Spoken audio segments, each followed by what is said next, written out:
Kuru öksürük için evde doğal tedavi. Akciğerlerinizde enfeksiyon olduğunda öksürük nöbetlerine tutulabilirsiniz. Bu vücudun solunum yollarını tıkayabilecek olan mukusu uzaklaştırmak için verdiği cevaptır. Eğer önerdiğimiz bu ev yapımı doğal ilaçları uyguladığınızda semptomlar devam ederse mümkün olan en kısa zamanda doktorunuza görünmeniz çok önemlidir. Sıcak içecekler için.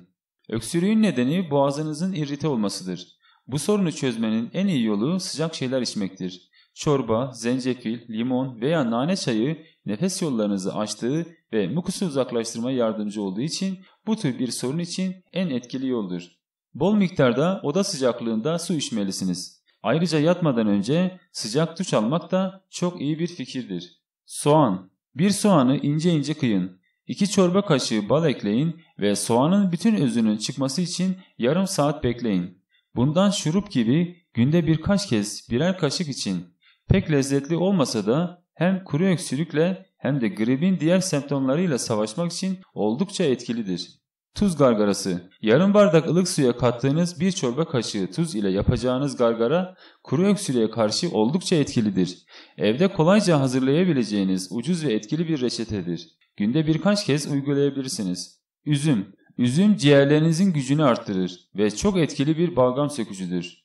Birkaç gün boyu üzüm yerseniz farkı göreceksiniz. Ayrıca üzümün suyunu çıkarıp balla tatlandırarak günde birkaç kez içebilirsiniz. Kuru öksürüğü kesmede oldukça etkili olmasının yanı sıra oldukça lezzetli ve tazeleyicidir. Badem. Badem kötü kuru öksürükten kurtulmak ve tedavi etmek için mükemmel bir ev yapımı ilaçtır. Bu basit ilacı hazırlamak son derece kolaydır.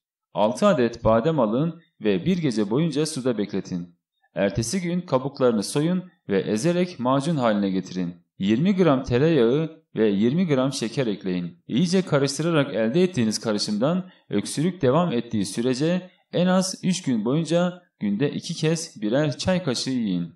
Unutmayın, bunların hepsini bir arada uygulamamalısınız.